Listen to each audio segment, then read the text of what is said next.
আসসালামু আলাইকুম। আমি আজকে দেখাবো কাঁচা কাঁঠাল শিমের বিচি দিয়ে রান্নার সাথে আছে ছোট ছোট চিংড়ি মাছ। এই কাঁচা কাঁঠাল আমি ফ্রিজিং করে রেখেছিলাম কাঁঠালের সিজনে।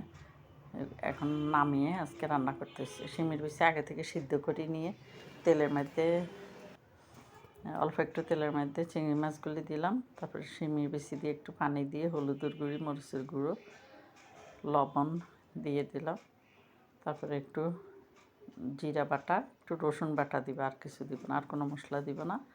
এগুলি কষানো হলে কাঁচা কাঁঠালটা সিদ্ধ করে রাখা কাঁঠালটা রেখে দিয়ে দিব। তারপরে ওই কাঁঠাল কষানো হলে ফুটন্ত গরম পানি দিয়ে দিব। দিলে ঝোল থাকতেই, অর্থাৎ পানি থাকতে আমি একটু নারিকেল বাটা দিব।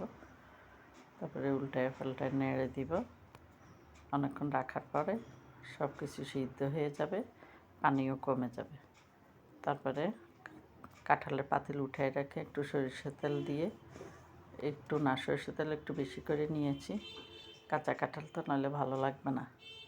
ওখানে একটু জিরা, গোটা জিরা, একটা পেঁয়াজ কুচি, তারপরে কয়টা শুকনো মরিচ ভাজি করে লাল করে তরকারিতে দিয়ে দিব। হয়ে গেছে আমার কাঁচা কাঁঠাল শিমের বিচি